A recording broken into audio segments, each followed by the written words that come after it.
agradecidos por tão grande graça que nos alcançou, abriu os nossos olhos, nos deu um novo coração, nos possibilitou ouvir a Tua voz, sentir a Tua presença, usufruir do Teu cuidado, Senhor, e amor. Ajuda-nos, Senhor, a viver de uma forma que lhe seja agradável. Tivemos uma semana, Senhor, onde fomos provados, infelizmente algumas vezes reprovados, nos nossos pensamentos, ações, palavras. Perdoa-nos, Senhor. Ajuda-nos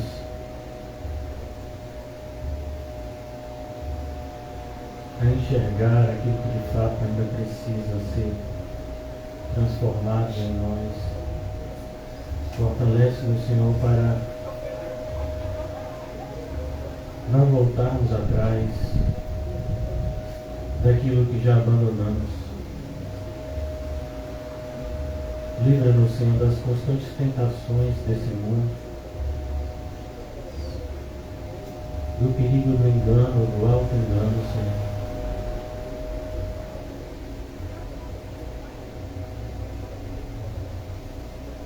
Ajuda-nos a amar ao Senhor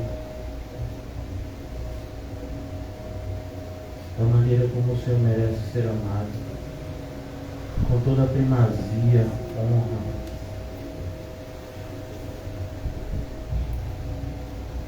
Ajuda-nos a demonstrar, Senhor, que te amamos, amando o nosso semelhante, como o Senhor nos ensinou. E que isso começa aqui, Senhor, na tua casa, e se propague aonde o Senhor nos enviar, possamos ir em amor e por amor. Eu oro, Senhor, para que haja uma demonstração visível da nossa salvação. Livra-nos, Senhor, do perigo da religiosidade que nos cerca, do formalismo, do ritualismo, Senhor. Dai-nos uma verdadeira fé que nos permita enxergar, Senhor, aquilo que os olhos não podem nos fazer ver, mas a fé que o Senhor nos concedeu nos permite enxergar e ter uma firme convicção nas tuas promessas, Senhor, como se elas já estivessem cumpridas, pois aquilo que o Senhor falou que fará, o Senhor fará.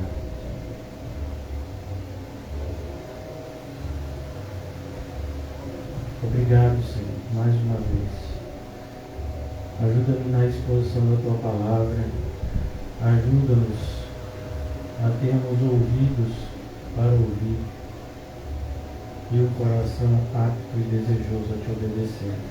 Em nome de Jesus. Amém e graças a Deus. Amém, irmãos? Vamos abrir em Atos capítulo 8. Terça-feira nós chegamos bem perto da conclusão desse capítulo e de fato nós deixamos essa pequena parte para hoje. Mas o propósito hoje é de, estimulados por essa experiência tão vívida do eunuco evangelizado por Filipe, nós possamos examinar o nosso próprio evangelismo. Eu creio que todos que estão aqui são evangélicos. Se não forem, a porta está aberta. A porta da fé está aberta. Mas é preciso que nós, enquanto cristãos, venhamos a nos examinar continuamente em relação da fé que professamos. E Hoje nós vamos fazer isso. E nossa régua de medir vai ser o Sermão do Monte. O Sermão que muitos de vocês estão familiarizados, e ele vai nos ajudar a enxergar um pouco melhor a nossa vida. Todos encontraram Atos 8? Amém. Então, nós paramos no versículo 36, na terça-feira. Seguindo eles caminho afora, chegando em certo lugar onde havia água, disse o eunuco: eis aqui água. O que me impede que eu seja batizado? Filipe respondeu: é lícito, se crês de todo o coração. Respondendo ele, disse: creio que Jesus Cristo é o Filho de Deus. Então mandou parar o carro, ambos desceram a água. Filipe batizou o eunuco. Quando saíram da água, o Espírito do Senhor arrebatou Filipe. Não o vendo mais o eunuco, e este foi seguindo o seu caminho cheio de júbilo. Cheio de júbilo. Mas Filipe veio achar-se em Azoto, passando além, evangelizava todas as cidades até chegar em Cesareia. E hoje eu queria que nós pensássemos um pouco sobre essa experiência do eunuco. Ele foi batizado. Ele foi batizado e ele professa: eu creio que Jesus Cristo é o Filho de Deus. E nessa afirmação existe uma série de verdades que estão intrínsecas, que estão dentro dessa afirmação.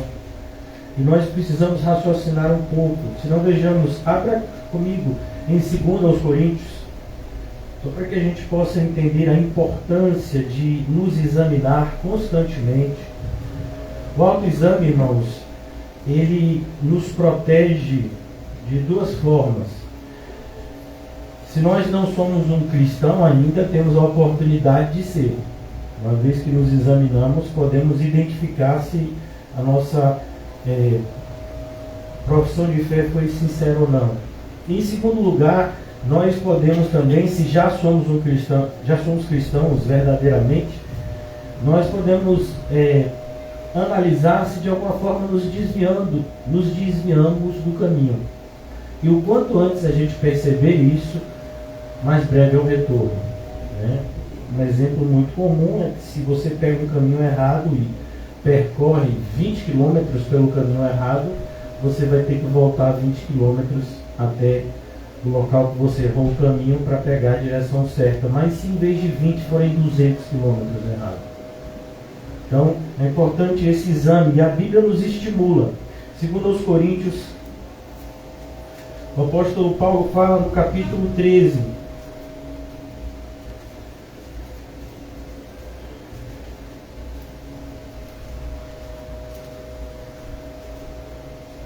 Versículo 5. Todos encontraram? 2 aos Coríntios 13, 5. Qual é a palavra que começa o versículo? Examinai-vos. Está vendo? Nós devemos nos examinar. Examinai-vos. A mesma coisa aconteceu com o eunuco. Não foi proibida e nem foi estimulada, por assim dizer, o batismo dele. Ele quis se batizar, então Filipe perguntou: você realmente crê que Jesus Cristo é o Messias? Você acredita mesmo?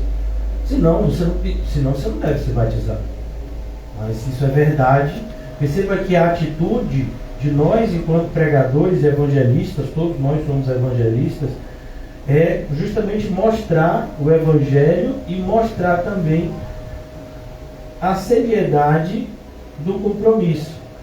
É um benefício sem tamanho nós nos tornarmos participantes do corpo de Cristo.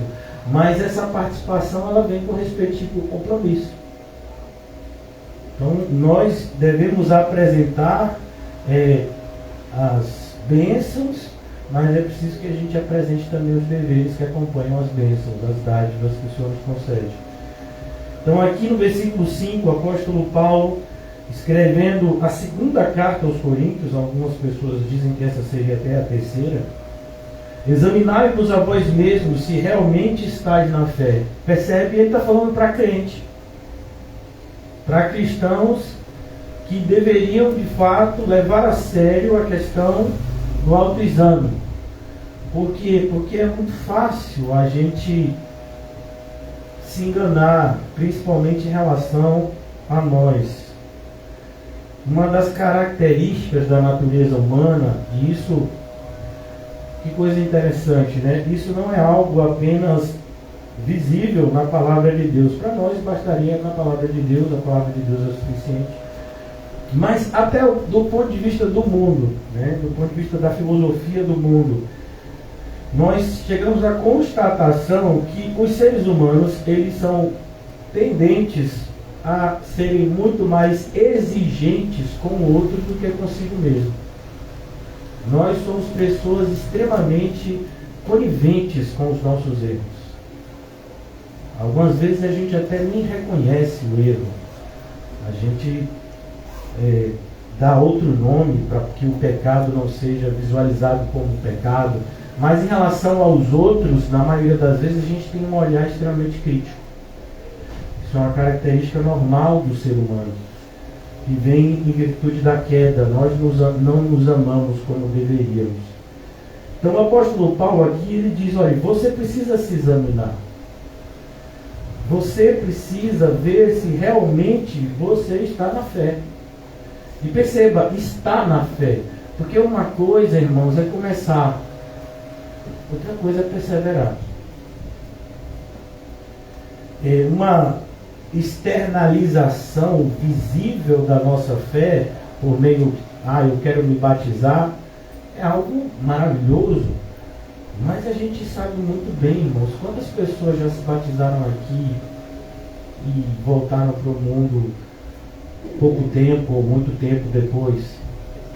E o próprio Senhor Jesus nos alerta em relação a isso, por meio da parábola do semeador. Então aqui, esse exame é necessário. E a gente vai ver isso no Sermão do Monte, se Deus permitir. Porque lá no capítulo 7 do Sermão do Monte, o Senhor Jesus faz um alerta assim, que beira para mim, né, quando leio, um desespero, né, como leitor, ouvinte. Ele diz que muitos naquele dia dirão, Senhor, Senhor, em teu nome expulsei demônios, fiz milagres, profetizei, e o Senhor vai dizer, apartai-vos de mim, eu não conheço. A gente estudou aqui recentemente Lucas 16, e a gente vê aquele rico chamando Abraão de pai. Do ponto de vista do hebraísmo, da cultura hebraica que permeia o Antigo Testamento, chamar Abraão de pai significava que aquele homem era um homem religioso, muito religioso, inclusive. Os fariseus é que faziam isso, chamavam pai Abraão, para demonstrarem de alguma forma esse vínculo da promessa que Deus fez a Abraão chegando até eles. Então aqui, mais uma vez, no versículo 5 de 2 Coríntios 13, examinai-vos a vós mesmos, se realmente estáis na fé. E aí ele diz, e aqui é importante, provai. Parece que são sinônimos, mas não são. Enquanto que o exame é como que você pega, né, um microscópio e você vai olhando de perto para ver determinadas coisas que talvez num olhar superficial você não visse. A palavra provai significa literalmente experimentar. Então aqui nós vemos duas características que o Senhor Jesus vai falar lá no Sermão do Monte, quando a gente for estudar, se Deus permitir, daqui a pouco. Ele diz que somos a luz do mundo e o que? O sal. Percebeu a conexão desse texto do Sermão do Monte? Então luz é uma coisa que a gente vê e o sal é uma coisa que a gente sente. Então você pode muitas vezes demonstrar um cristianismo visível para os outros, mas internamente você sabe que não há prova disso na sua vida. Você não tem alegria nas coisas de Deus. Você não tem uma sinceridade com Deus na sua vida pessoal. Porque, irmãos, por mais que alguns aqui sejam casados, morem com os filhos, etc., mas tem aquele momento que você. Quando você deita, fecha os olhos, quando você está sozinho num lugar, é naquele momento que você vai visualizar se realmente há Deus no seu coração. Então aqui Paulo diz, você tem que provar. Você tem que provar se Deus está na sua vida. E a gente vai ver isso. E ele diz aqui, ou não reconheceis que Jesus Cristo está em vós. Então ele vai mais além. Vem cá, vocês estão achando que o cristianismo é uma versão, né, um pouco diferente do judaísmo? Não tem nada a ver. É uma fé que na verdade é um caminho que a gente percorre. Não é uma fé baseada em um ritualismo, mas é uma fé baseada em uma mudança real de comportamento, que vem de uma mudança real no nosso pensamento.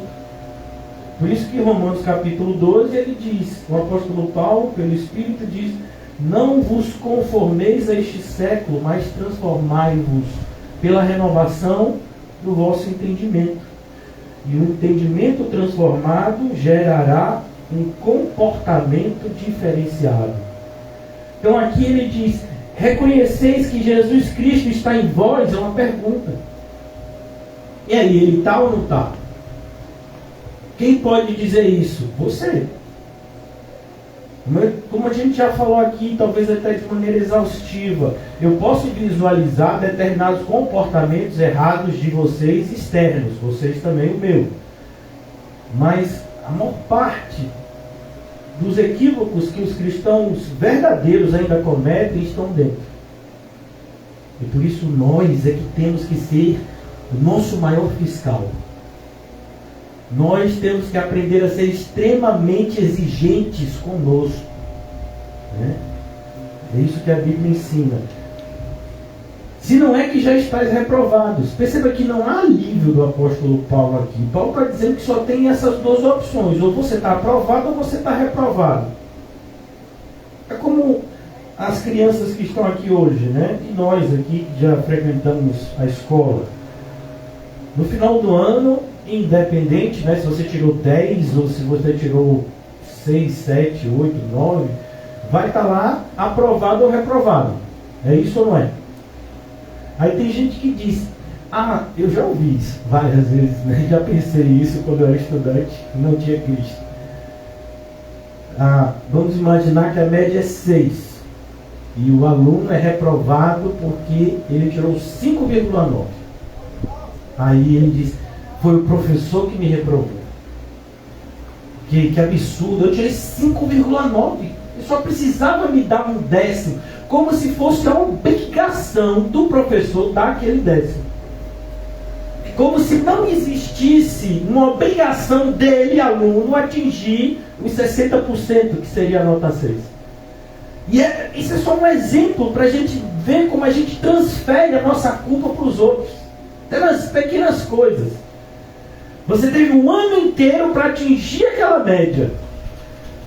Mas foi um décimo. Não foi um décimo. Foram 4,1. Não, pastor, se eu tivesse mais 4,1, eu tirava 10. Pois era a sua obrigação tirar 10. Você podia até tirar 9. Não era bom 9. Não, pastor, eu acho bom 9. Eu já vi que o seu referencial está todo errado.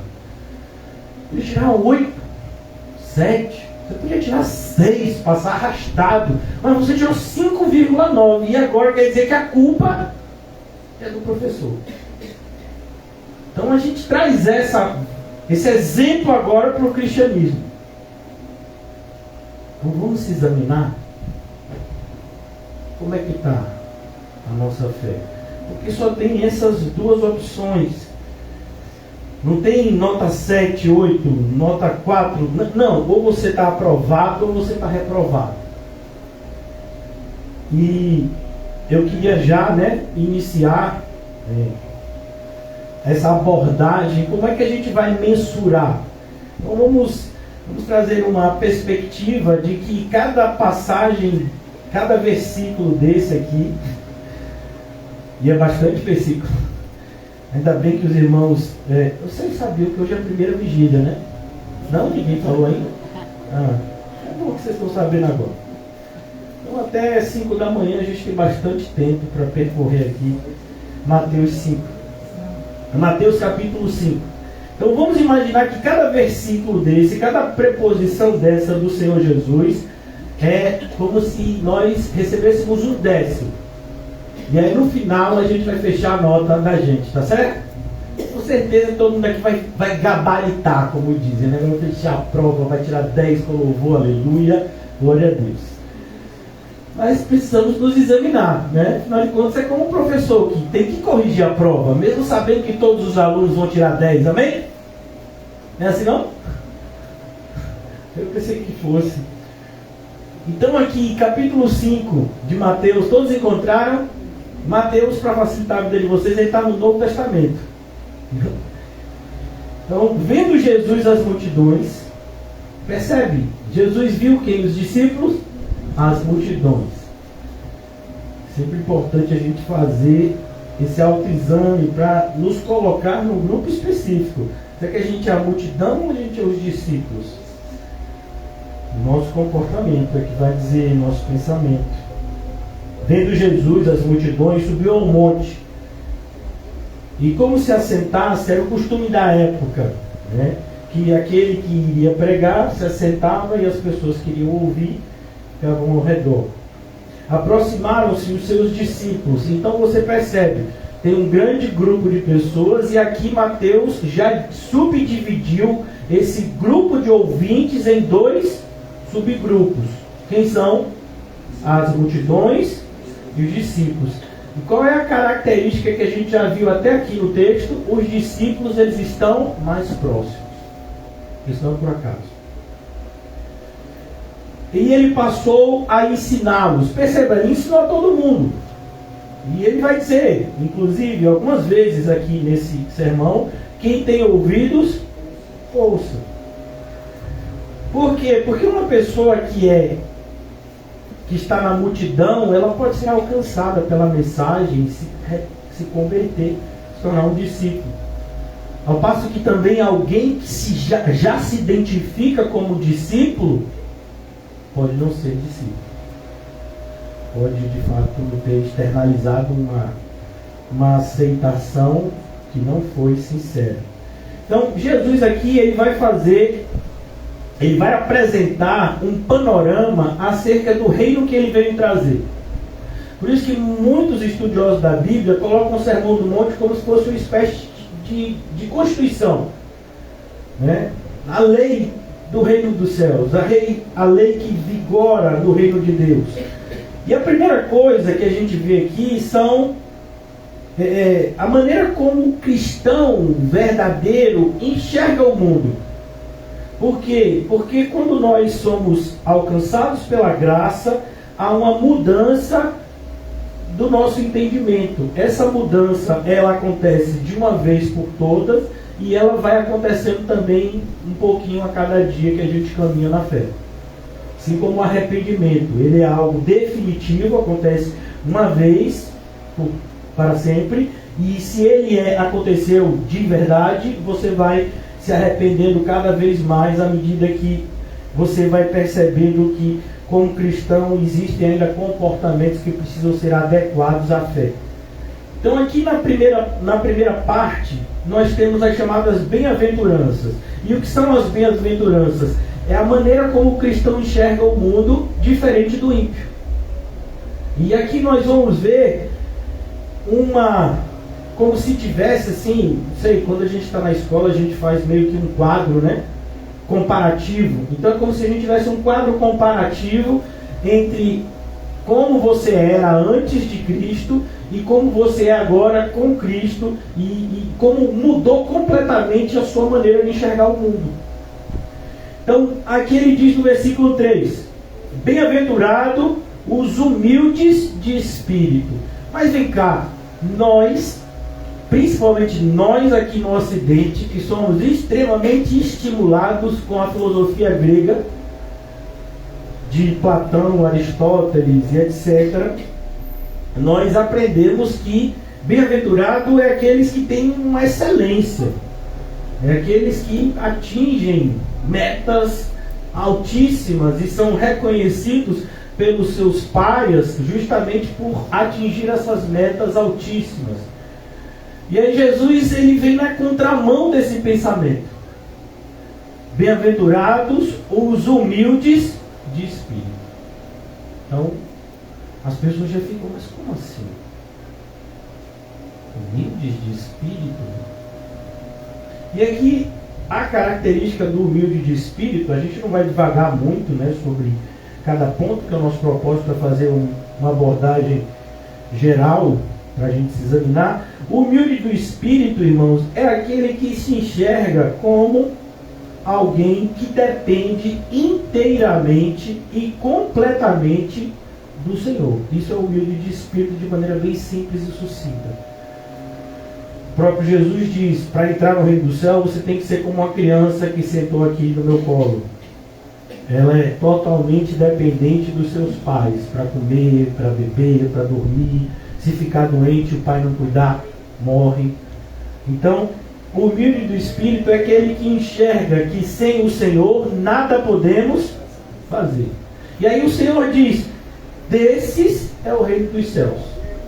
Porque alguém que depende de Deus para tudo, nunca ficará abandonado. Nunca ficará desamparado. Ele depende de Deus para tudo. E Deus é, na vida destes, o socorro bem presente. Como diz o Salmo 91, aquele que descansa na sombra do Altíssimo. Versículo 4, já estou adiantando aqui, porque o propósito da gente até 5 da manhã, né, é devagar sobre o Sermão do Monte. No final a gente vai fechar a nota. Quem vai dar a nota de cada um é cada um. Amém? Bem-aventurados os que choram, porque serão consolados. E esse chora, não é esse choro que a gente conhece do mundo, esse sentimentalismo barato. Você assistiu um filme que mostra um cachorrinho com a patinha ferida e aí você chora. Não, não é esse tipo de choro. Você teve alguma decepção amorosa e você chora. Você foi no supermercado e o feijão aumentou, você chora. Não, não é esse tipo de choro. Você se esqueceu que o vencimento do seu cartão de crédito era hoje, você não pagou, só vai poder pagar agora segunda, e você já sabe como é os juros de cartão de crédito. Não é esse o choro. O choro aqui é outro. Está lá em Ezequiel, quando ele diz que aqueles que recebem um coração regenerado, esses terão nojo de si. E é esse choro, quando a gente enxerga as nossas sujidades, quando a gente enxerga a podridão que existia no nosso coração e como nós vivíamos de uma maneira completamente horrenda, né? Depois que a graça do Senhor me alcançou, irmãos, a minha perspectiva em relação a filmes de terror mudou completamente. Não existe nada mais aterrorizante do que o coração e a mente de um ser humano sem Deus. Então, às vezes a pessoa fica com medo de fantasma. Ele nem existe. Às vezes as pessoas ficam com medo de demônios. Não, você deve ter medo de demônios se você não está com Deus. Você está com Deus, fique tranquilo. Mas se é algo que a gente tem que ter sempre esse sentimento de cautela e de cuidado, é com a nossa própria sujidade, irmãos. Uma das características do santo, e nós tomamos emprestado lá de Apocalipse 22, é que ele sempre vai se enxergar como sujo.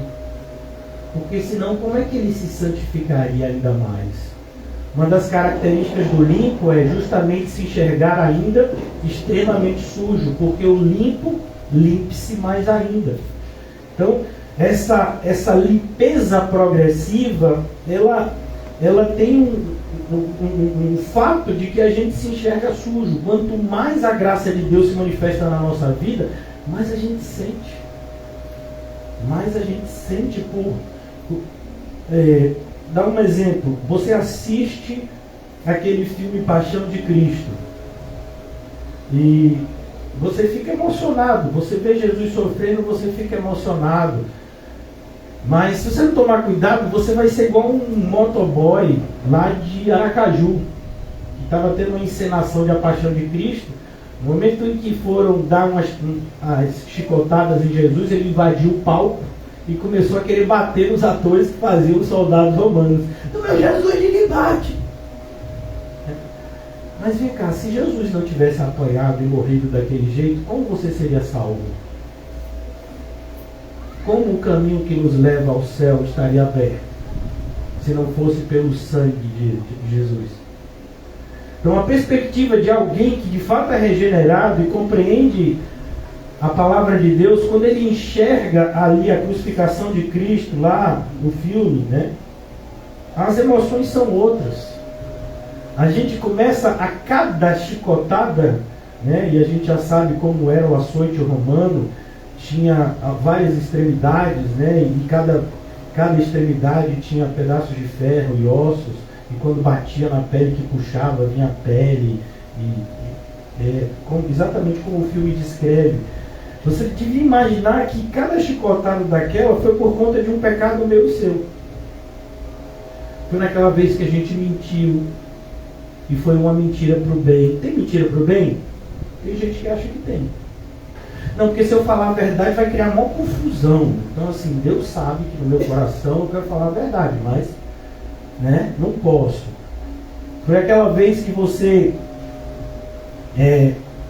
alimentou um sentimento de amargura e de raiva por anos, desejando mal a alguém. Isso é assassinato. Então, são inúmeros os pecados que você sabe que você cometeu, se você é sincero. E foi por esses pecados que o Senhor Jesus sofreu. E aí você chora. Você tem esse encontro com Cristo na cruz, a semelhança do que Giovanni retrata no Peregrino, e você percebe que foram os seus pecados que ele levou lá. É esse choro. É o choro do arrependimento. De você se enxergar podre. É por isso que o evangelismo hoje é tão superficial. Porque como você vai falar para uma pessoa que ela é imunda? A pessoa se sente até agredida. É capaz de responder um processo. Então, bem-aventurados que choram, porque serão consolados. Mas olha que coisa interessante. Se você é um cristão de verdade, esse choro não acontece uma vez só na sua vida. Acontece várias vezes. Principalmente quanto mais cristão você se tornar. Você vai ter uma perspectiva da sua vida cristã, de onde você está e de onde você deveria, e isso vai te trazer sofrimento. Meu Deus, eu ainda penso essas coisas, Senhor. Eu ainda sinto essas coisas, Senhor. Salva-me, Senhor. De quem? De mim mesmo. Então, eu acho interessante, eu até coloquei ontem uma frase de um pastor americano que ele falava isso. Eu queria dizer que minha fé é grande, mas ela não é. Então, esse é aquele que verdadeiramente chora.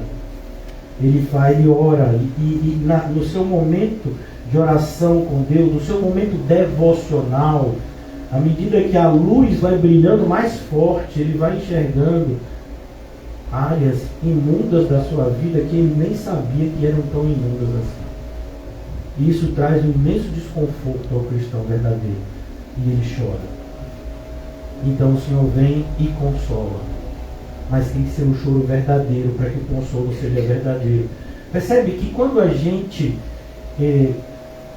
não apresenta o evangelho correto para as pessoas, a gente está roubando delas essa oportunidade. Quando a gente apresenta essa versão superficial e alegre, e o sentido alegre é da falsa alegria para as pessoas hoje, venha para Jesus, tudo vai melhorar, Jesus é sua alegria, ha, ha, ha. A gente está roubando a oportunidade da pessoa chorar e ser consolada. Então cuidado. Bem-aventurados mansos, porque herdarão a terra. E eu acho bastante interessante. Você sabe qual é o conceito dessa palavra mansidão, principalmente nós que vivemos aqui no Brasil do século XXI, a ideia de mansidão é meio que uma pessoa que é quieta, né?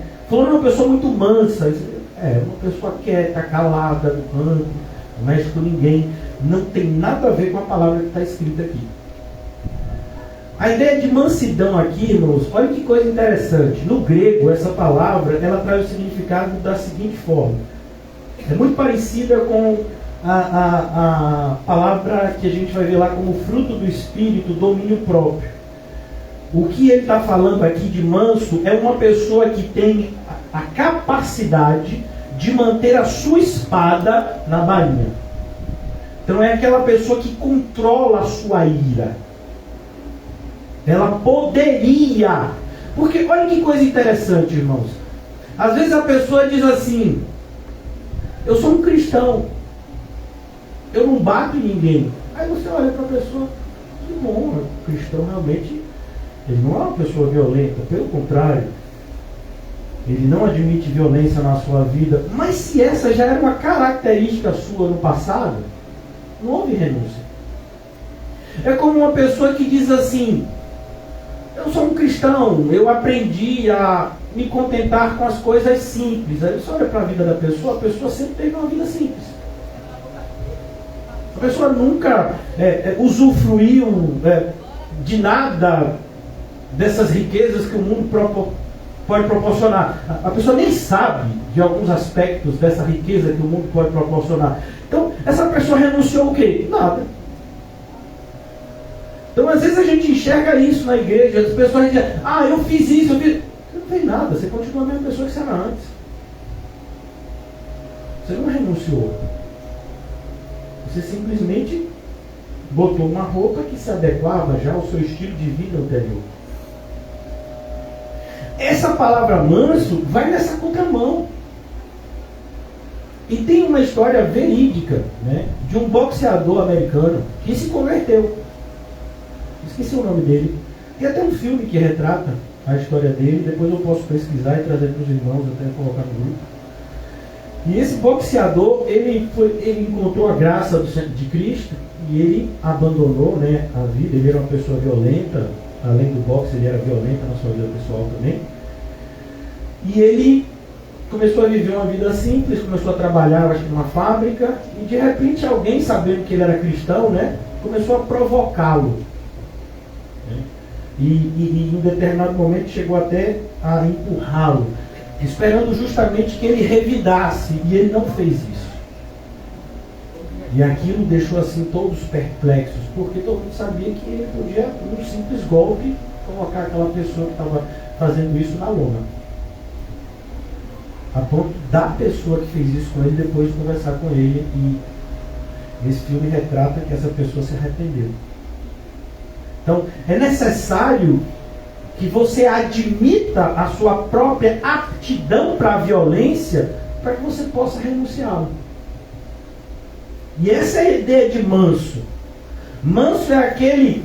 E aqui agora vai ficar fácil para você que já tem acompanhado o estudo de Atos, porque uma característica de manso, Filipe. Ele estava num grande avivamento em Samaria, pessoas se convertendo todos os dias, possibilidades da igreja crescer muito mais, e de repente o Senhor diz: sai e vai para o deserto. Como é que está lá em Atos 8? Ele se levantou e foi. Não teve discussão. Filipe tinha capacidade de continuar evangelizando milhares de pessoas em Samaria? Tinha. Mas ele abriu mão disso e foi para o deserto. Porque o Senhor mandou. Então isso é a pessoa mansa. É a pessoa que esmurra o seu próprio corpo para não ser reprovado naquilo que ele já sabe enquanto verdade. Olha como é diferente do ponto de vista que muitos têm. Bem-aventurados os mansos, porque herdarão a terra. E aqui mostra justamente que a herança que o Senhor tem para nós não é conquistada por nenhum tipo de demonstração de força da nossa parte, seja ela física, intelectual ou até emocional. Não. Existem pessoas que podem ser, entre aspas, fortes emocionalmente, né? Hoje existe até uma forma de se medir o que se chama de QE, coeficiente emocional, capacidade que uma pessoa tem de se manter concentrado mesmo diante de situações, né, estressantes. Para as empresas isso é muito importante, que seus funcionários tenham esse tipo de coeficiente emocional. Mas não é isso que a gente fala enquanto cristãos. Enquanto cristãos aqui a ideia é: eu sou totalmente dominado por Cristo. Eu tenho a espada para usar, mas eu não vou usar, só vou usar quando Ele mandar. Eu vou abrir a boca quando Ele mandar, e eu vou ficar calado quando Ele mandar. Eu vou andar quando Ele mandar, e eu vou ficar parado quando Ele mandar. Essa é a ideia de manso. Então, esses herdarão a terra. Por que eles herdarão a terra? E aqui é importante a gente ter já uma visão sistemática do Novo Testamento, quando o apóstolo Paulo diz em 2 Coríntios, e ele diz que o Senhor sempre nos conduz em triunfo. Então, se você está do lado de Cristo, sendo dominado por Ele, não tem como você perder. Você é mais do que vencedor. Por isso herdará a terra. Que terra? A de Cristo. A que vai durar para sempre. Porque senão não tinha sentido de herdar uma terra que vai perecer. Olha que coisa interessante, né? Como a gente passa por versículos como esse e não se esforça como deveria para compreender o que está escrito. Versículo 6. Bem-aventurados os que têm fome e sede de justiça. Peraí, deixa eu parar aqui. A gente já falou 3 características, não foi? Como é que está a nota de vocês? A gente disse que é 1/10, né, para cada versículo desse. Então a gente já tem 3 décimos aqui. Como é que está? Todo mundo já atingiu os 3 décimos? Todo mundo aqui é humilde em espírito, chora pelo que tem que chorar, né, de arrependimento, e é manso, totalmente dominado por Jesus. Então, checklist, todo mundo, 3 décimos, vamos continuar para o 10. Bem-aventurados que têm fome e sede de justiça, porque serão fartos. Sede e fome de justiça. E o próprio Senhor Jesus, a gente já viu isso. Ele fala para os seus discípulos, lá naquela passagem que estudamos recentemente da mulher samaritana, João 4, se eu não me engano, onde ele diz: uma fome eu tenho, fazer a vontade do Pai que está no céu. Então nada é mais justo do que propagar a justiça de Cristo por meio do seu sacrifício perfeito. Aquele que não conheceu o pecado, Deus o fez pecado para que nele fôssemos feitos justiça de Deus. Aqui não é uma visão de justiça social. Não tem nada a ver com ética, com moral, segundo os costumes filosóficos do mundo. Não, aqui os valores são outros. Os valores provêm todos eles da mesma fonte, que é a Bíblia, a palavra de Deus. Essa é a nossa fonte. A gente não precisa de outra. Então, bem-aventurado você que tem fome e sede de justiça, você que quer ver o reino de Deus crescendo, você que quer ver as pessoas se arrependendo, você que quer ver essa festa no céu quando um pecador se arrepende, você é bem-aventurado. Pastor, eu tenho esse intenso desejo, mas eu não estou vendo tantas pessoas se arrependerem como eu desejaria. Mas entende, irmãos, é um desejo aqui que é importante. A gente tem uma tendência a achar que o desejo por si só é algo pecaminoso, né? Não. Tem o desejo ruim, tem o desejo bom. Desejo de ver a vontade de Deus satisfeita, isso é ruim, irmão? Desejo de querer amar mais a Cristo, isso é ruim? Não. Mas normalmente a gente foca essa questão do desejo somente pelas coisas do mundo, e aí sim são todos errados. Porque no mundo só encontramos 3 coisas: concupiscência dos olhos, a carne e o soberba da vida. E aquele que ama o mundo, o amor do Pai não está nele.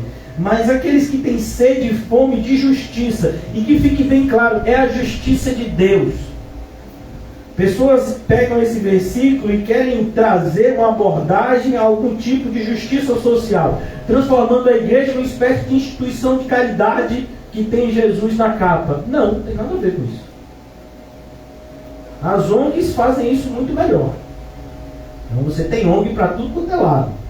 Você tem ONG que leva médicos para países subdesenvolvidos. Você tem ONG e eu já vi, quando a gente pregava lá em Mata Escura, numa invasão lá em Mata Escura, chamado Paz e Vida,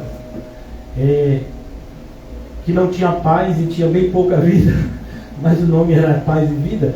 Então lá, uma ONG foi até lá, uma ONG grande, para construir casas que tivessem um mínimo de saneamento para aqueles moradores que moravam lá em situações extremamente precárias.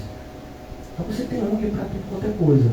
Mas pregar o Evangelho, ONG nenhuma vai fazer. Só a Igreja de Cristo. E tem que ser a Igreja de Cristo, não uma instituição religiosa com esse nome. Então é por isso que é essa sede e fome de justiça que você tem que ter. Essa sede e fome de justiça que moveu homens como Jim Elliot, Hudson Taylor, que moveu pessoas como o apóstolo Paulo a dizer: e eu me sinto devedor de todos aqueles que ainda não conhecem o Evangelho, porque eu tenho sede e fome dessa justiça.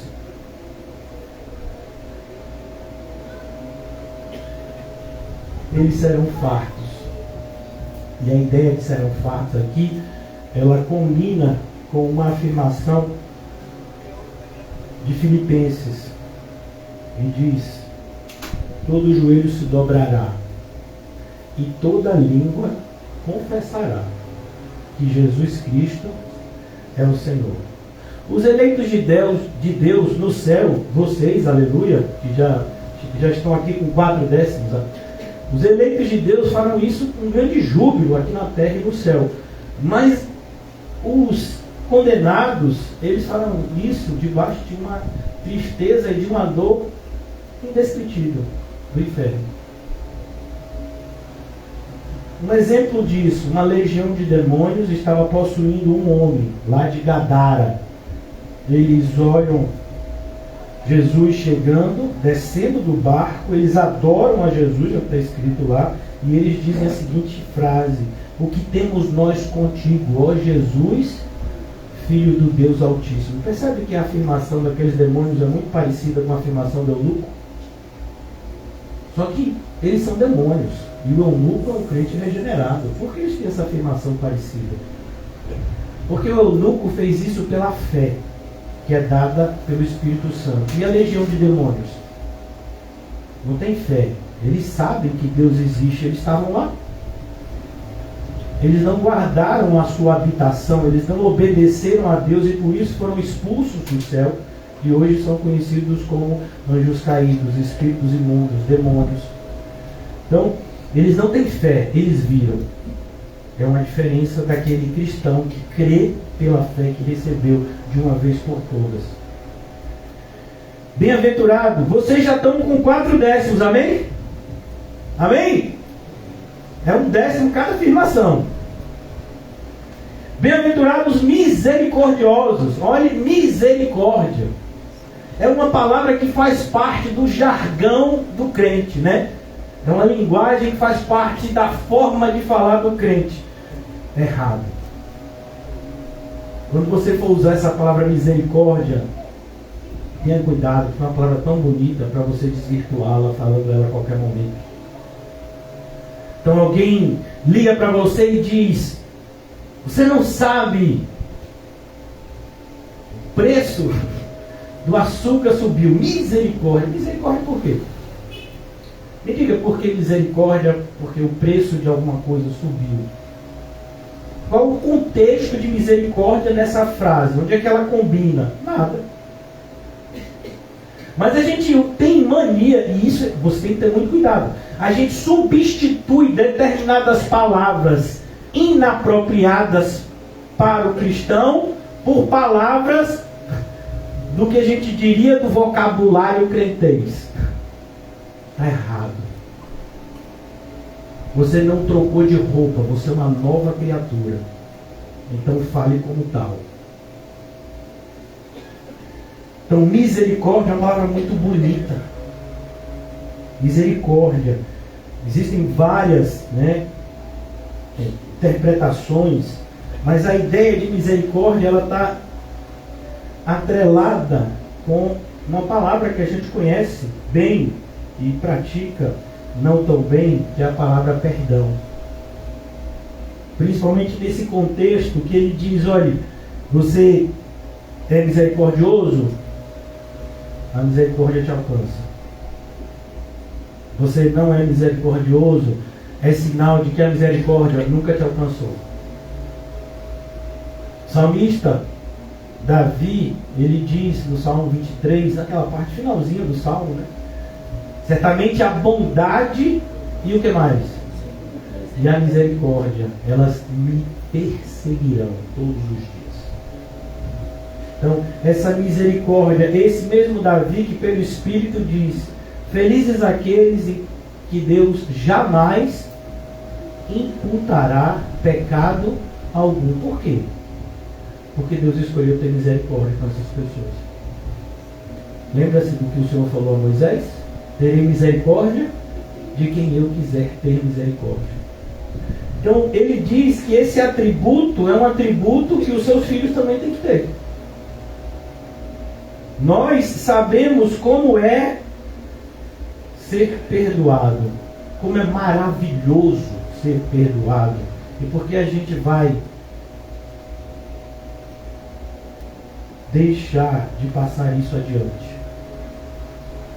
Por isso que o Senhor Jesus conta a parábola do credor incompassivo, do credor sem misericórdia. Ele devia uma fortuna ao rei, que ele jamais teria condição de pagar. E pela lei, deveria ser preso ele e a família até que ele tivesse condição de pagar. Como ele não teria condição de pagar nunca, ele ia ficar preso o resto da vida com a sua família.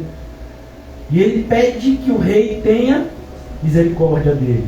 E aí o rei diz, tudo bem, eu vou ter, está perdoado. O rei não diz, vamos fazer o seguinte, você me dá tudo que você tem e fica sem nada. Não, ele perdoa.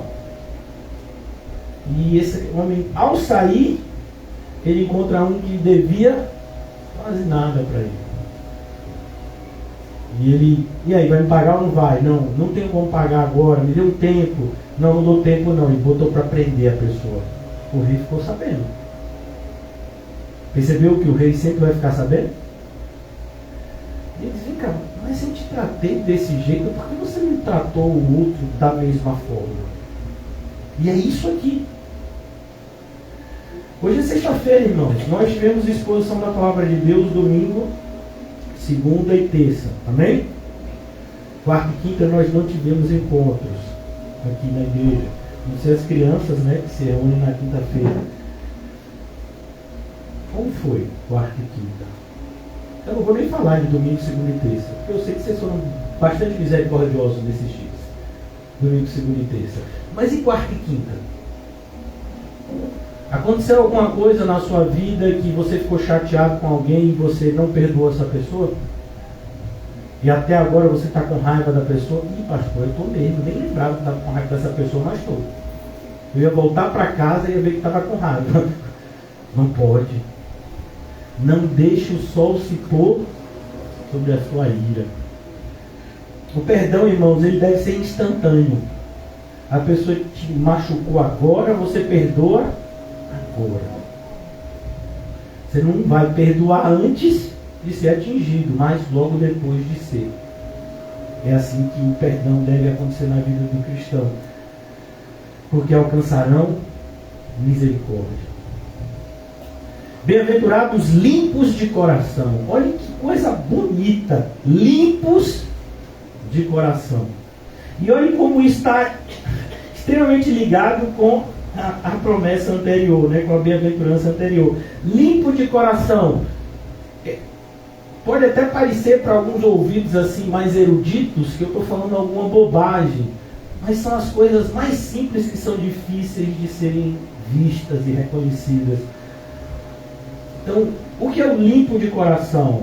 É aquele que não tem o coração sujo. E a limpeza de coração é uma das coisas mais difíceis de alcançar. Porque o nosso coração vive se sujando. Não deveria. A gente deveria guardar o nosso coração como ensina a palavra de Deus, mas normalmente a gente não guarda. Então o nosso coração é sujo. E o que a gente tem que fazer? A gente tem que pedir que o Senhor limpe, porque a gente mesmo não tem condição. Só Deus. Limpos de coração. E o que os limpos de coração fazem? Verão a Deus. E aqui eu tenho que dar uma parada para a gente entender a seriedade do que está escrito aqui e como isso deve ser levado a sério na nossa vida. Por quê? Porque se o seu coração está sujo, você está andando com uma pessoa que você diz ter medo. Quem aqui é amigo do diabo? Alguém? Se você for amigo do diabo, no final do culto a gente vai te exorcizar. Ou então expulsar o demônio da sua vida. Mas eu acredito que nós não somos, né? Amigos do diabo, alguém? Não, a gente é amigo de Deus, filho de Deus. Sim ou não? Eu vi gente com dúvida. Não, irmãos, em nome de Jesus, né? Então, cuidado. Suas afirmações têm que ser claras. Não sou não do diabo, sou de Deus. A gente sabe até que quem fala assim às vezes não é, né? Imagina quem nem fala. Aí a gente até se assusta. Vamos abrir em 2 Coríntios, para a gente entender como está ligado o que Paulo fala aqui em 2 Coríntios, inclusive sobre o Evangelho, né? E está ligado com o que a gente está lendo aqui. 2 Coríntios, capítulo 4 de 2 Coríntios. Eu faço questão de ler a partir do versículo 1, tá certo? Para a gente ter uma compreensão melhor e como limpar o nosso coração, manter ele limpo é tão importante. Pelo que tendo este ministério, Paulo está falando, né? De como ele foi separado pelo Senhor para pregar, segundo a misericórdia, olha a palavra misericórdia. Nunca mais você vai usar misericórdia como sinônimo de meu Deus do céu, que coisa ruim. Não vai usar mais isso, tá certo? Misericórdia é coisa boa, né? Então a pessoa diz assim: você ganhou R$1 milhão agora, misericórdia, Senhor. É que eu consigo me manter crente? Não, pastor, aí não é misericórdia não, é glória a Deus. Pelo que tendo este ministério, segundo a misericórdia que me foi feita, a misericórdia alcançou Paulo. E ele se sentia devedor dessa misericórdia para todos, não só para aqueles que tratavam ele bem. Não desfalecemos, não desfalecemos, ou seja, a gente não perde o vigor de ser crente. Pelo contrário, rejeitamos, imperativo, rejeita, joga fora as coisas que por vergonhosas se ocultam. Você percebe como os bares, eles são sempre mal iluminados. Hoje a gente tem as igrejas de parede escura, né, para imitar uma espécie de anfiteatro. As pessoas ficarem confortáveis ali escondidas, ninguém está me vendo, né? Não, irmãos. Você é crente, você tem que vir para a luz. Mas pastor, eu me sinto envergonhado comigo mesmo. Pois é, aqui que você vai ser purificado. Santifica-os na verdade, tua palavra é a verdade. Então, vergonhosas se ocultam. Então, cuidado. Se você é um cristão que diz assim: não quero que ninguém se meta na minha vida, desconfie do seu cristianismo. Porque o cristão entende que todo mundo que é seu irmão em Cristo tem o direito, dever, de meter a colher no seu prato. Ou de identificar que no seu prato tem alguma coisa que não lhe fará bem. Entendeu? Não, pastor, não gosto disso não. Então comece a trabalhar na sua mente. São as pessoas do mundo que ocultam aquilo que elas não querem que os outros vejam. Não andando com astúcia. Paulo está dizendo: eu não ando por esperteza. E hoje está na moda ser esperto, né? Não, a gente não tem astúcia. Astúcia é quem tem a serpente. A gente busca sabedoria e não em nós mesmos. A nossa sabedoria provém de Deus, que nos concede liberalmente. Nem adulterando a palavra de Deus. Tem gente que diz, meu Deus, não acredito. Pessoas pegando a palavra de Deus e adulterando. Já faziam isso há 1900 anos atrás. Antes até de Cristo, já faziam isso, na época de Jeremias, por exemplo, falsos profetas. Então, cuidado, a gente não pode adulterar, e a ideia de adulterar é acrescentar ou tirar a palavra de Deus. Antes, olha que coisa interessante, isso daqui não é orgulho nem soberba, porque se fosse não estava aqui. Recomendamos a consciência de todo homem na presença de Deus pela manifestação da verdade. Recomendamos quem? Então, deixa eu lhe perguntar uma coisa, valendo, agora, essa é aquela questão, vale um ponto, vale um 10, vale um ponto. Então essa pergunta é, manda pastor, vá. Você se recomendaria a alguém? Você diria para uma pessoa, meu irmão, não sou um crente perfeito, mas estou andando perto com Jesus, corre comigo que a gente vai lá. Você se recomendaria? Não, pastor, quem sou eu? Então você está com problema, porque você deveria ser recomendado. Se você está se sentindo mal, se existe alguma coisa na sua vida que impede que você se recomende a um irmão em Cristo, que quer andar mais perto de Cristo, na sua companhia, então, irmão, tem pecados aí que você está levando para cima e para baixo que deveria abandonar. O que tem te impedido de recomendar a você? Não, pastor, mas eu acho que isso é orgulho. Eu não estou perguntando o que você acha, porque o que você acha não importa no que eu acho. Estou mostrando que está na Bíblia. Paulo está dizendo que é uma característica do cristão regenerado se recomendar. Sua consciência está em paz no Senhor. Ele é perfeito? Não, ele está sendo aperfeiçoado. E à medida que ele erra, ele se arrepende e não faz mais aquilo. E ainda deixa um aviso para outra pessoa não cair, como o Salmo 51. Ele não joga sujeira para debaixo do tapete. Está sujo? Limpa. Está sujo? Limpa. Isso é se recomendar. Pode andar comigo, estou querendo chegar lá no céu. Quer chegar no céu? Vamos junto. É bom que a gente se ajuda. Se por acaso eu der uma torteada, você me ajuda. Como é importante. A Bíblia, inclusive, nos estimula a andarmos de dois. Porque se um enfraquece, o outro ajuda. Mas agora o que a gente tem vivenciado é um evangelismo, é uma maneira de viver evangélica totalmente individualizada. Até porque a gente não quer que ninguém saiba de determinados aspectos da nossa vida. Mas como assim? Por que você tem áreas da sua vida que você não quer que ninguém saiba? Não, pastor, porque dá azar. E desde quando o crente acredita em azar e sorte?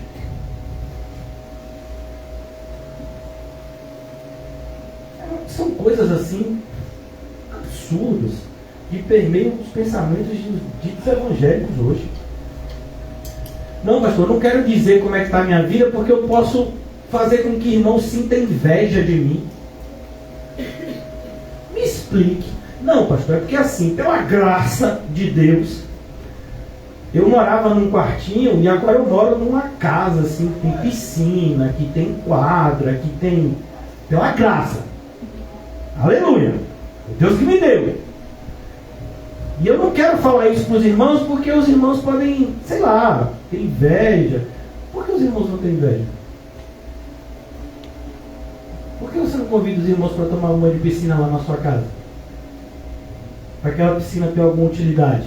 Se sua casa é tão grande, por que você não chama os seus irmãos para fazer um estudo bíblico lá todo final de semana? Como assim tem inveja? O cristão não tem inveja. A gente se alegra com os que se alegram, a gente chora com os que choram.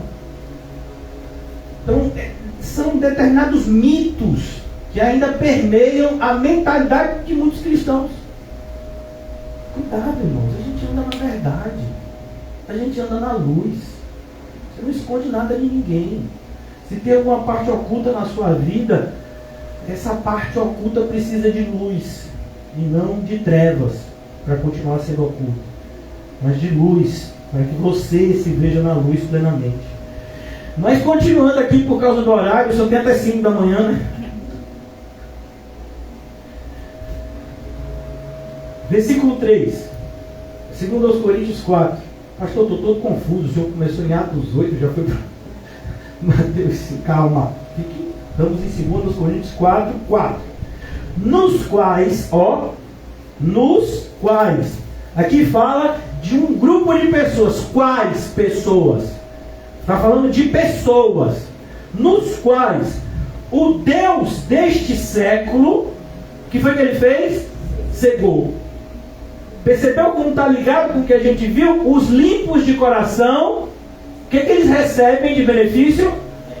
Verão a Deus. Ou seja, não estão mais cegos, eles estão vendo a Deus. Então, aqui no versículo 4, nos quais o Deus deste século cegou o entendimento dos, perceba, incrédulos. Não está falando dos descrentes, não evangélicos. Por quê? Porque pode ter um monte de evangélico incrédulo. O fato de você, a incredulidade aqui está como oposição à fé genuína. Então, ou você tem a fé genuína, ou você é um incrédulo. Porque se você só acredita naquilo que quer acreditar, você é incrédulo. Não, eu acredito naquilo que eu quero acreditar. A Bíblia chama isso de incredulidade. A verdadeira fé é acreditar em Deus e na sua palavra. E é restrita a isso. Fora da palavra de Deus, não há o que se falar de fé. Nos quais o Deus deste século cegou o entendimento. Perceba, ele cegou o entendimento. Por quê? Porque o seu entendimento, ele está ligado, irmãos. Existe uma conexão direta entre o coração e a mente, por mais que você não queira enxergar isso. Então, quando você diz assim, eu estou me sentindo preocupado ou preocupada, às vezes a gente sente uma angústia aqui no coração, mas a preocupação está onde? Está aqui, na cabeça.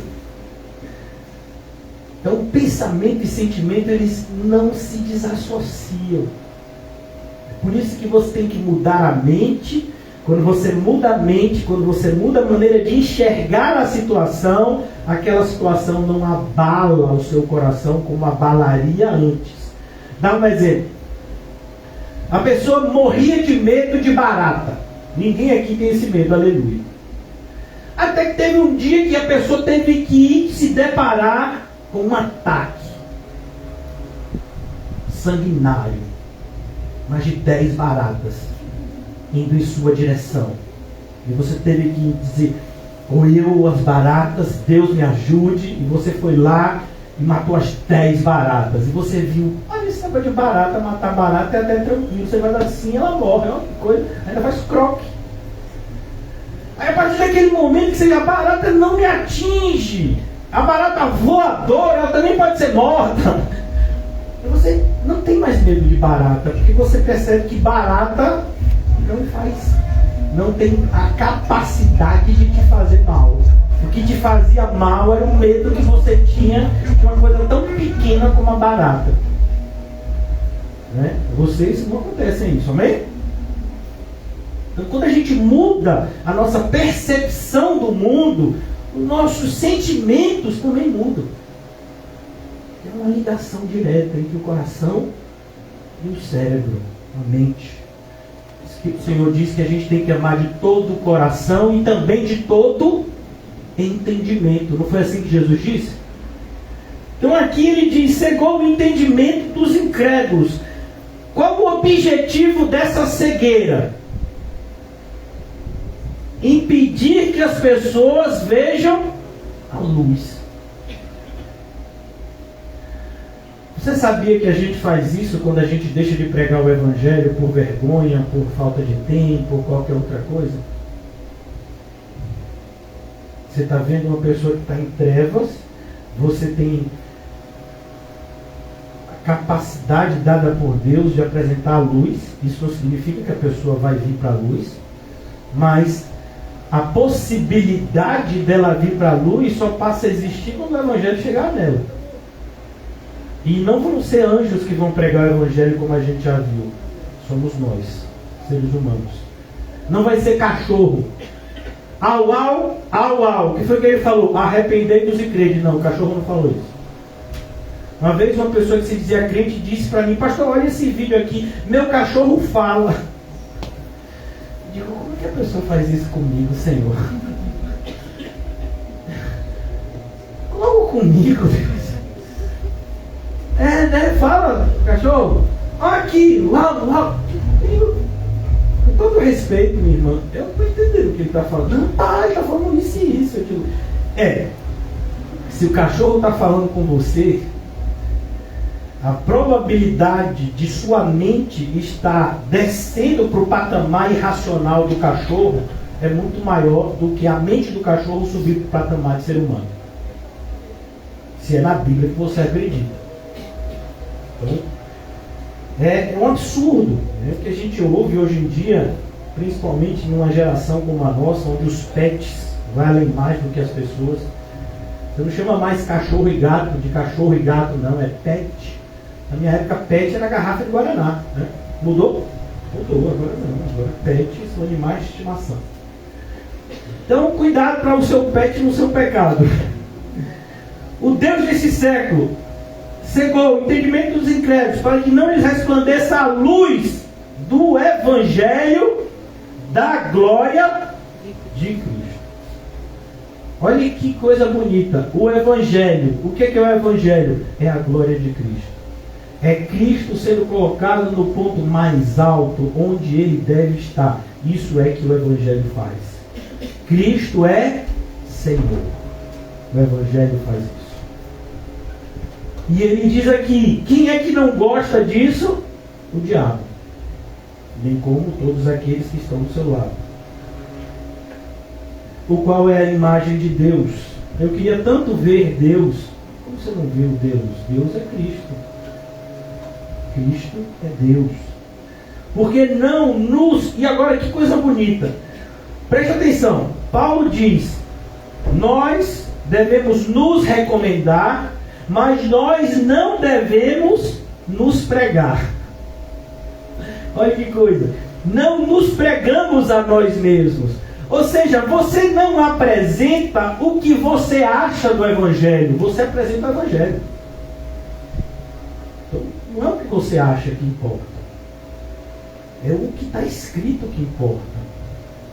Por isso que é tão importante. A maneira correta de se interpretar a Bíblia é uma só. É o que a gente chamaria de gramatical histórica. Né? Por quê? Porque a gente, como a gente sabe, a Bíblia foi escrita, o Antigo Testamento ele foi escrito em sua maior parte em hebraico, poucas partes em aramaico, e o Novo Testamento foi escrito em grego.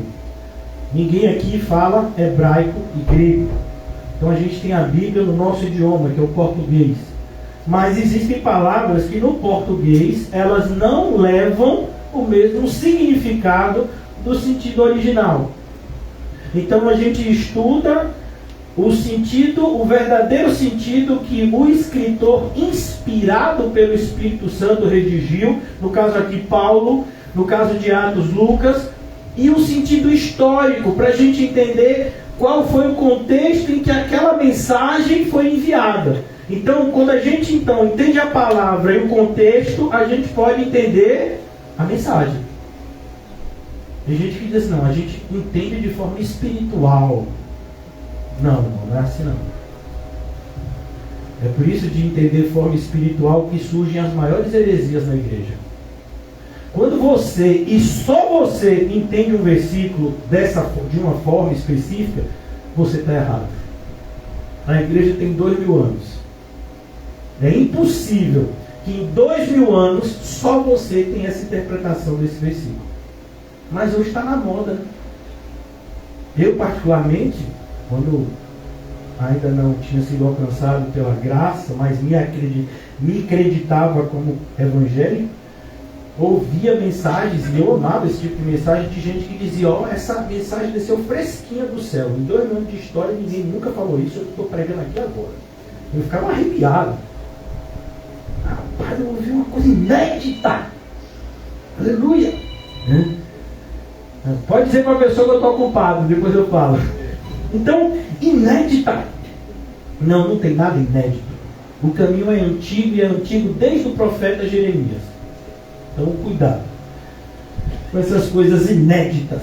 Elas são todas erradas. Mas, versículo 5.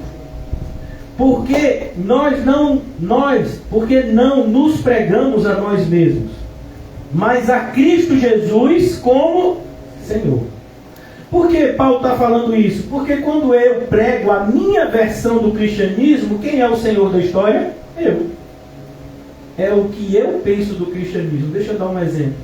Um homem chamado Allan Kardec, que tinha algum tipo de associação com o cristianismo da sua época, começou a dizer que existem espíritos e fantasmas, o que a gente chamaria hoje de fantasmas, e então ele começa a disseminar esse tipo de entendimento que deu origem ao espiritualismo, a versão espírita moderna, né? Em livros como o Evangelho segundo o Espiritismo, que ele escreveu.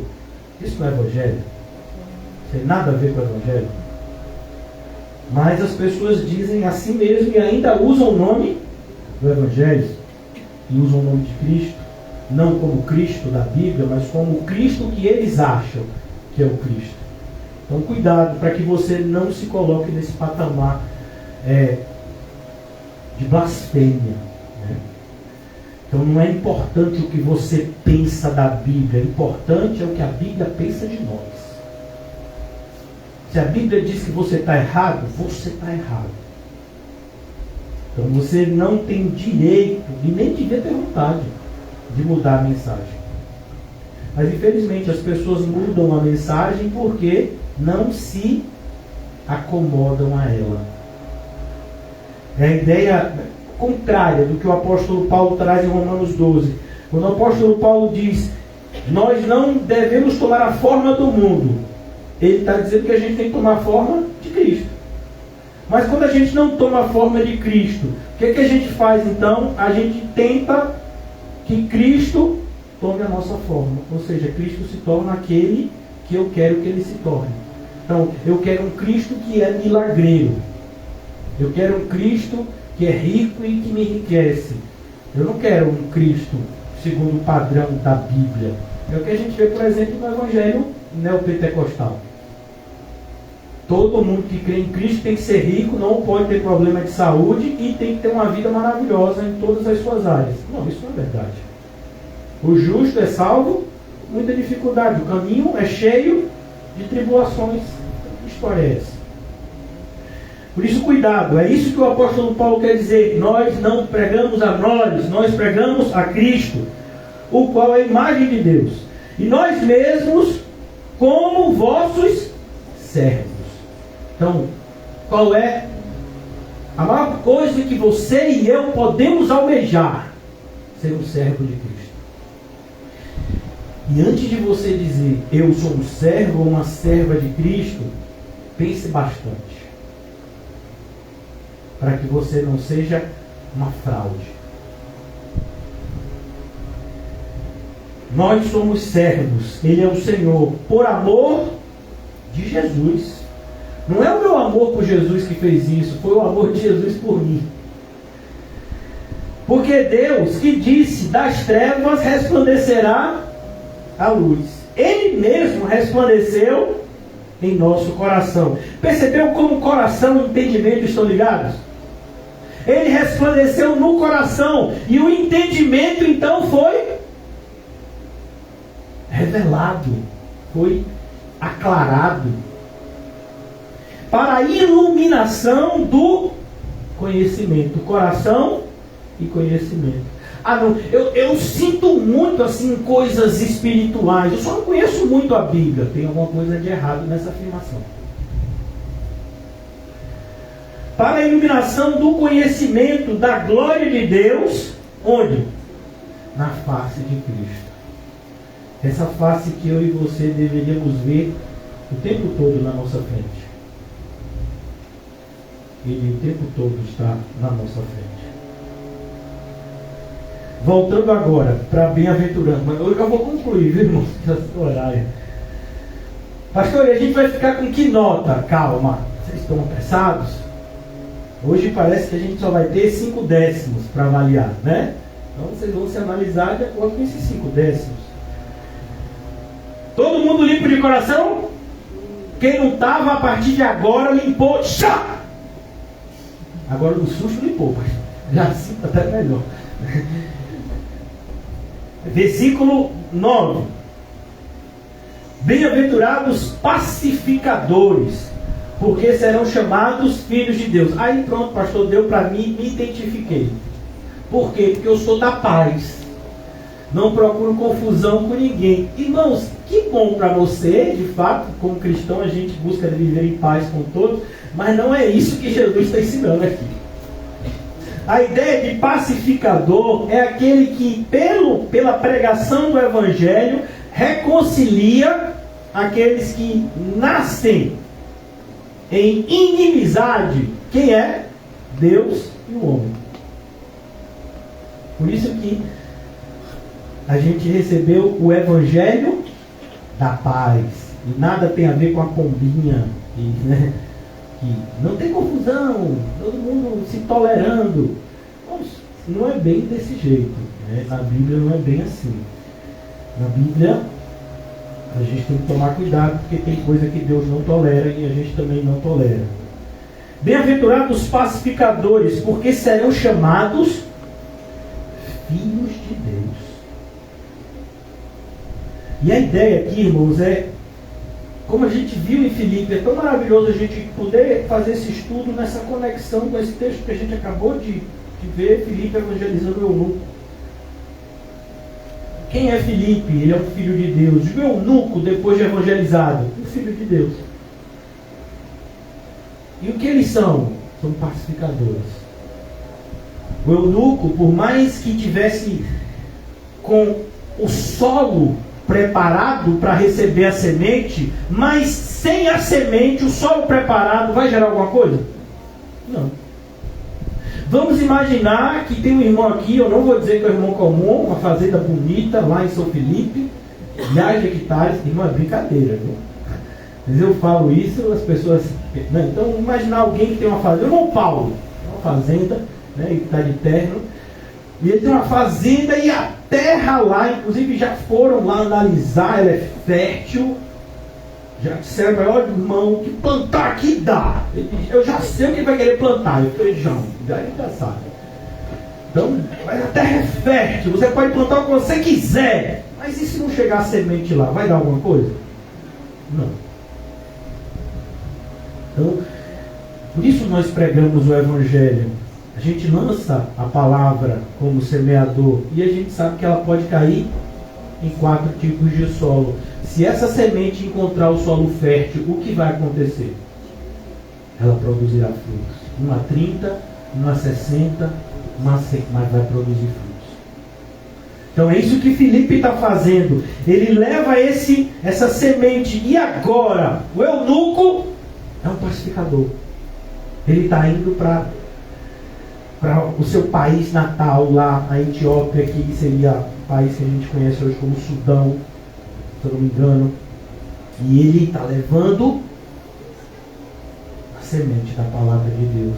A tradição evangélica, a tradição cristã, aponta esse eunuco como alguém que evangelizou nesse país. Quando chegaram lá cristãos, já existia uma igreja naquele local. Foi fundada justamente por esse eunuco etíope. Então, pacificador é isso. Por isso você é um filho de Deus. O que o filho de Deus faz? Outros filhos de Deus. Quando Deus criou Adão e Eva e eles não tinham pecado, qual foi a ordem? Multiplicai-vos. Qual foi a ordem quando o Senhor Jesus subiu aos céus e deixou a sua igreja? Do ponto de vista físico, porque do ponto de vista espiritual ele nunca deixou, continua com a gente até a consumação dos séculos. Qual foi a ordem? Levai a minha mensagem por todo mundo. Prega o evangelho a toda. Por quê? Porque só assim nasce o Filho de Deus. Pela pregação do evangelho. Ele veio para os seus não receberam, mas todos quanto receberam, deu-lhes o poder de serem feitos filhos de Deus. Percebeu como essa promessa está ligada? Com o fato de você crer no Evangelho e ser alcançado por ele. E agora existe uma vontade incontrolável. Às vezes a gente não entende o que Jeremias está falando. Quando ele diz, olha, teve uma hora que eu não queria mais pregar. Quem já leu o livro de Jeremias sabe que teve uma hora que Jeremias disse, eu não quero mais. Porque eu só falo coisas que o pessoal não gosta. E depois o pessoal me pega. E eu não quero mais. 2 altos. Vou ficar calado. Ele diz, quando eu fiz isso, a palavra começou a queimar dentro de mim. Isso é o crente que não está evangelizando. Se é crente, tem vontade de evangelizar. Não sente esse queimar assim. Eu tenho que falar. Ô Senhor, e como eu vou falar? E se a pessoa não gostar? Você não é responsável pela resposta da pessoa.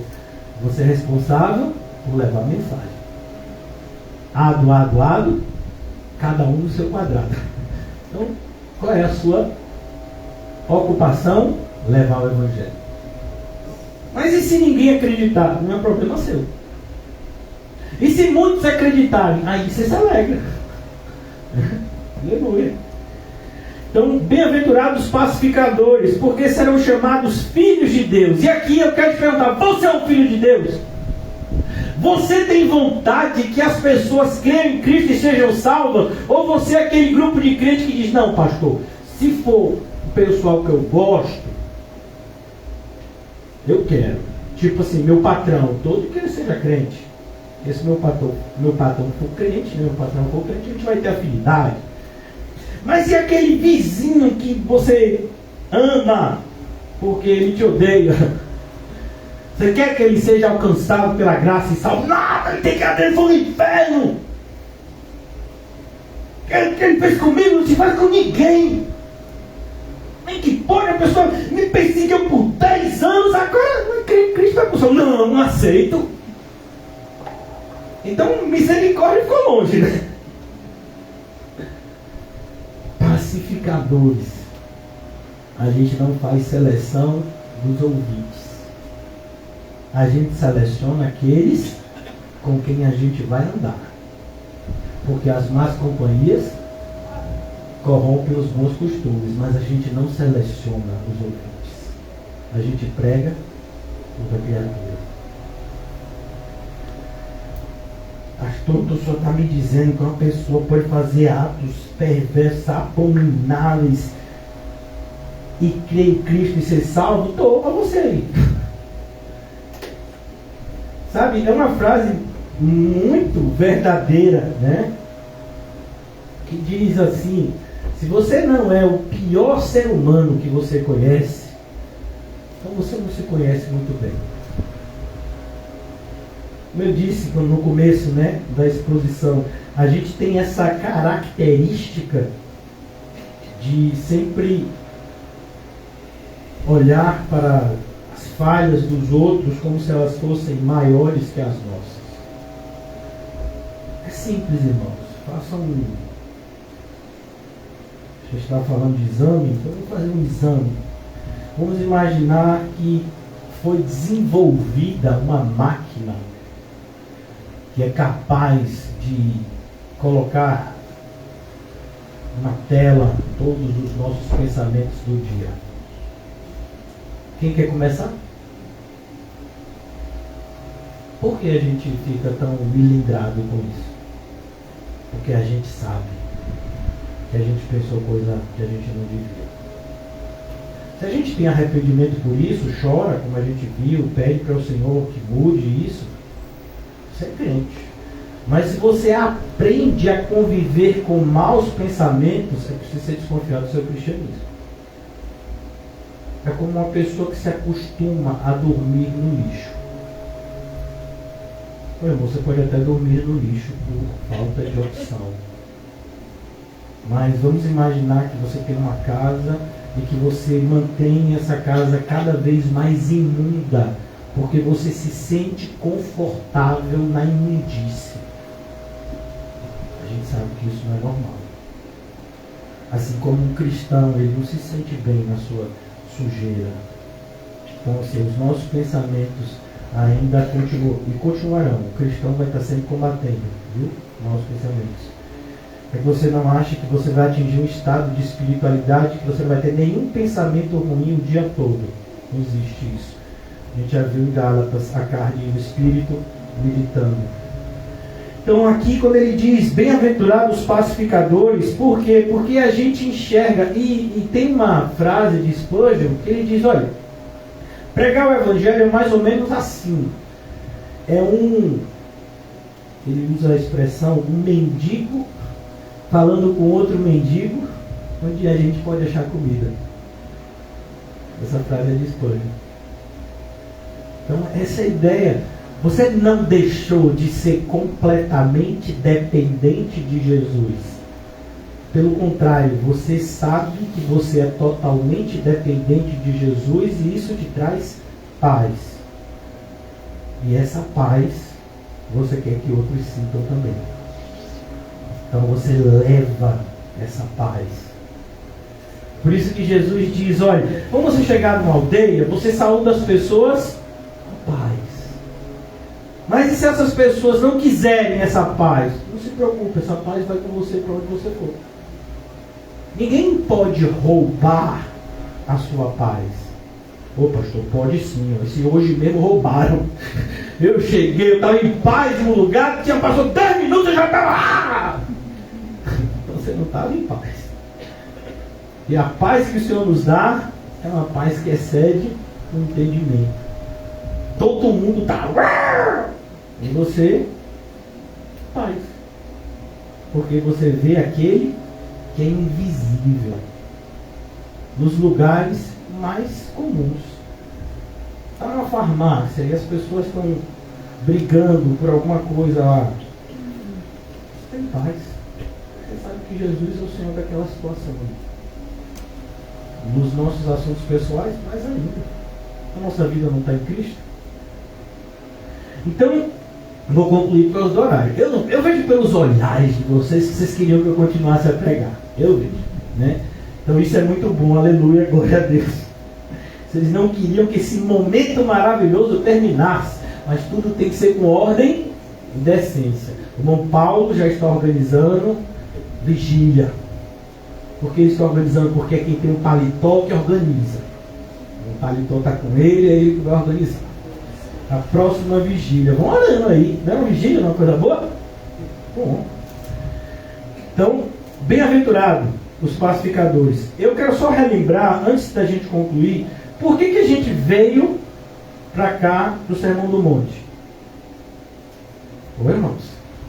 Aí quem estava com nota boa agora, quem vai perder a nota? Opa, isso, nota 10. Isso mesmo. A gente começou... A gente tem que se examinar, mas para a gente se examinar, a gente tem que ter um referencial. É como, por exemplo, como é que um professor corrige a prova? Ele tem um gabarito. Então vamos imaginar, né? Minha irmãzinha já em Cristo, aleluia, está fazendo uma prova de química, 10 questões, A, B, C, D, né? Piorar, A, B, C, D, E. Você é 5. Você tem 20% se você chutar. Você não vai chutar porque você estudou, você vai saber. Então, a primeira questão é A, a segunda questão é B, a terceira questão é C. Não, você não chutar, é A de novo. Então, quem está com gabarito, está com gabarito. Então, ele pega a prova e o primeiro aqui botou C, mas era a resposta A, está errado. Então, não é assim que a gente faz para corrigir? Então, o cristão é a mesma coisa. A Bíblia diz, examinai-vos, e a gente tem uma tendência a trazer isso para a nossa subjetividade. Olha como as pessoas entendem normalmente? Examinai-vos a vós mesmos. Verdade. Eu não estou assim como o apóstolo Paulo. Mas eu também não estou assim como Judas Iscariotes. Eu estou assim no meio termo. Acho que eu passo. Não passa. Examinar não é isso. Mas normalmente é assim que a gente se examina. Então, para a gente se examinar, a gente tem que ter um gabarito. A gente tem que entender qual é a vida que a gente deveria estar vivendo. Para a gente ver se a gente está vivendo. E se a gente está vivendo, glória a Deus, vamos perseverar. E o que a gente não estiver vivendo, a gente tem que mudar. Então, o Sermão do Monte é maravilhoso para isso. Existem outras passagens que trazem também essa oportunidade de se examinar. 1 João, inclusive, é uma carta inteira, né? É um estímulo ao cristão examinar se de fato ele é um filho de Deus. Mas aqui a gente está estudando o Sermão do Monte e o propósito é justamente provocar em nós um exame. Por quê? Porque se a gente não for provocado, irmãos, a gente fica na mornidão de uma vida cristã medíocre. A gente nem é o que a gente deveria ser e supostamente a gente não é quem a gente era. Será? Será que a gente só não trocou de roupa? Será que a gente não só colocou uma maquiagem, mas continua a mesma pessoa por dentro? O que vai dizer isso? A palavra de Deus. Por isso esse impulso, por isso esse estímulo o tempo todo da palavra para que você estude mais a palavra. Lâmpada para os meus pés é a tua palavra. Pai, você santifica-os como? Na tua palavra. E o que vai fazer a gente saber se um pensamento, um sentimento é de Deus? A palavra. Ela revela os pensamentos e as intenções do coração. A palavra. Então é por isso que você e eu precisamos pegar passagens como essa e se desnudar, irmãos. Sabe? Você e Deus. Você ainda não é uma pessoa mansa? Tem que orar. Por isso que a Bíblia diz que a gente pede mal. Como é que você identifica que você ainda não é limpo de coração, mas você está pedindo a Deus com mais intensidade dinheiro para pagar suas contas do mês do que o seu coração seja limpo? O que é mais importante? Pastor, as duas coisas são importantes. Não são. Então, se a gente chega a um patamar de dizer que as duas coisas são importantes, é porque a gente não está entendendo. Nossa vida espiritual, ela tem que ser a nossa maior preocupação. Eu não gosto muito do termo preocupação, nossa maior ocupação. Isso significa que você vai abandonar os seus afazeres diários? De forma alguma. Cada afazer diário é uma oportunidade de examinar a vida espiritual. Quando o apóstolo Paulo está falando de espiritualidade, irmãos, eu vou aqui botar assim para fechar a Bíblia para vocês, vou ficar mais tranquilo, o pastor vai acabar mesmo. Quando o apóstolo Paulo está falando de encheios do Espírito na carta aos Efésios, como é que ele fala? E entenda, aquilo que o apóstolo Paulo fala em Efésios não é algo que exaure, não é um texto que está exaurindo o que um verdadeiro cristão espiritual tem que ter. Não, ali são exemplos. E quais são os exemplos que o apóstolo Paulo pega para que você possa mensurar se há uma espiritualidade real na sua vida ou não? Vem cá, você é marido? Sou. Como é que você trata a sua mulher? Você é esposa? Sou esposa, sou casada. Como você trata o seu marido? Você é filho? Sou filho, eu tenho pai, tenho mãe, ainda estão vivos. Como você trata eles? Você tem filhos? Tenho alguns filhos, pela graça de Deus. Como você trata eles?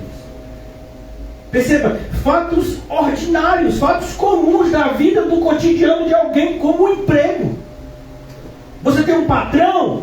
Tenho. Então como você trata o seu patrão? Não, você não tem patrão. Você tem pessoas que trabalham com você ou para você. Como você trata eles? Então, é esse a oportunidade que você tem de mensurar a sua espiritualidade, segundo Paulo na carta aos Efésios. E a gente sabe que ele escreveu pelo Espírito.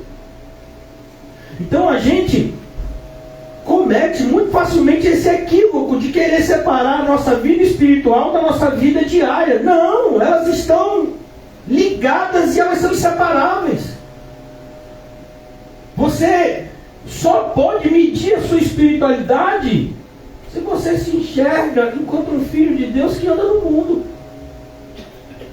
Essa ideia da Idade Média, que começa a surgir os monastérios, onde os homens, identificando que o mundo se tornava cada vez mais sujo e promíscuo, aqueles homens que queriam viver uma vida mais elevada, eles se reuniam em um grupo, iam viver de forma separada, aí surgiam os monges, os monastérios. Isso não existe. Como é que as pessoas vão ser evangelizadas se a gente se isolar num canto só? Tem que viver o cristianismo. Quando? No meu dia a dia. E cada um tem uma experiência de dia diferente. Tem gente que trabalha numa área, outros trabalham em outra, outros são como eu, não faz nada. Não, irmão. É aí que você tem que mostrar que você é crente. Isso é ser luz, ser sal.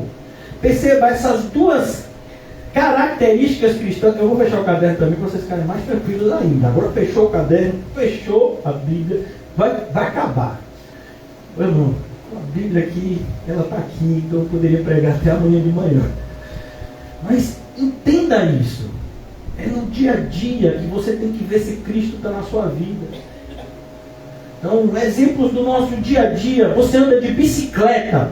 Amém? Quem anda de bicicleta aqui? Eu não estou andando porque tomaram minha bicicleta. Mas Deus vai providenciar na volta dela, ou quem sabe outro. Então você está andando de bicicleta, tchau. Vê um carro e uau! Ou vê um motorista de ônibus, uau! Qual a reação que você tem com um motorista que quase matou você? Ah, mas eu só penso coisas boas. Tipo ele ardendo no fogo do inferno, a carne queimando e pronto. A gente vive no Brasil, onde temos como reflexo da maldade líderes perversas, corruptos, na sua grande maioria.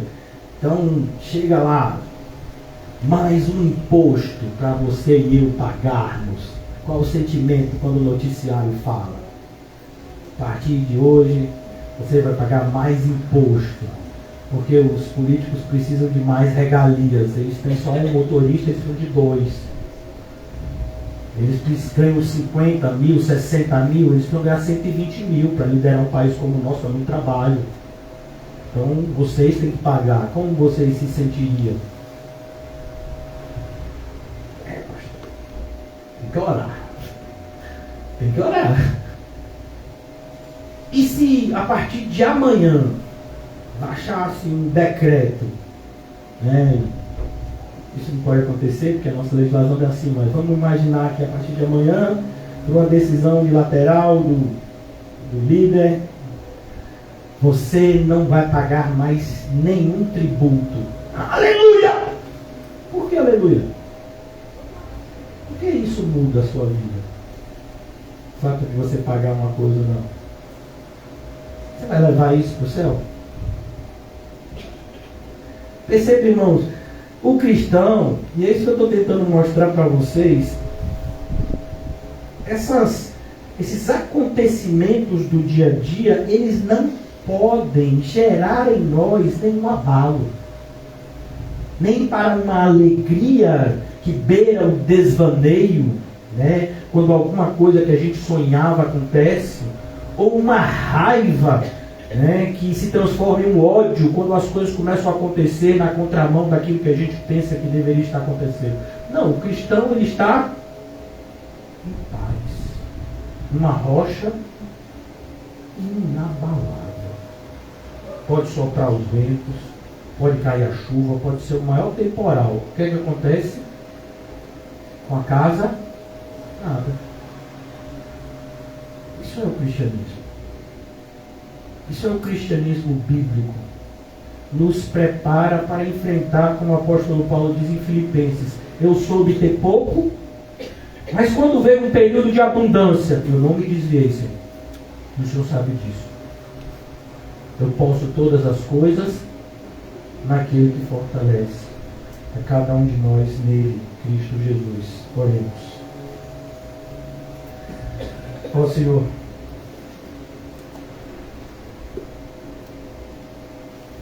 como nos envergonhamos, eu falo por mim, do cristianismo, que muitas vezes temos vivido, mas eu louvo o teu nome, Senhor, porque o Senhor tem nos mostrado o caminho.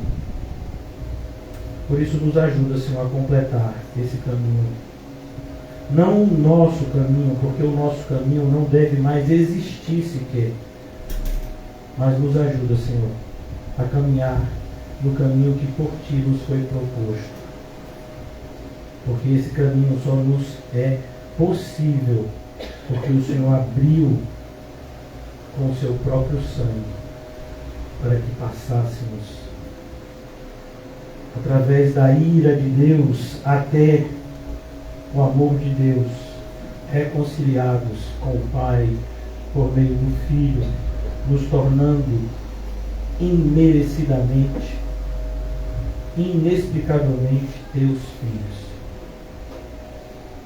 Só o falar isso, Senhor, já produz no nosso coração uma alegria inenarrável. Por isso, Senhor, não nos deixa, como crianças, sermos distraídos com os engodos que o mundo coloca diante de nós, mas que a Tua palavra, como lâmpada, guie cada uma das nossas escolhas, permeie e pese cada um dos nossos pensamentos, para que haja na nossa vida somente aquilo que Te agrada, e que dia a dia venhamos a remover da nossa vida aquilo que não Te agrada, vivendo uma vida cada vez mais santa, segundo um padrão daquele que é santo, o Senhor. Ajuda-nos como igreja a viver uma vida cristã que evidencie que somos Teu corpo. Não mais vivendo de forma individual, mas agora aprendendo a amar aqueles que o Senhor amou e que nos fez irmãos e irmãs. E como característica nos deu ouvir e obedecer a Tua palavra. Por isso nos ajuda, Senhor, a cumprir o Teu maravilhoso propósito por meio do corpo, glorificando o Senhor, que é o nosso cabeça. Pois reconhecemos que a Tua vontade, somente ela, que é boa, perfeita e agradável. Ajuda-nos a mergulhar, Senhor, nesse oceano aonde é o Senhor que reina. E isso nos concede paz. Uma paz que ninguém pode roubar. Porque vem de Ti e está em Ti. E só a temos porque o Senhor está em nós. Aqui na terra. Como promessa de que em breve estaremos contigo, aonde reina a Tua luz para sempre. Em nome de Jesus. Amém e graças a Deus. Amém, irmãos? Saúdem-se mutuamente com um cumprimento fraternal e santo. E diga para você mesmo qual foi a sua nota. É você que vai se examinar.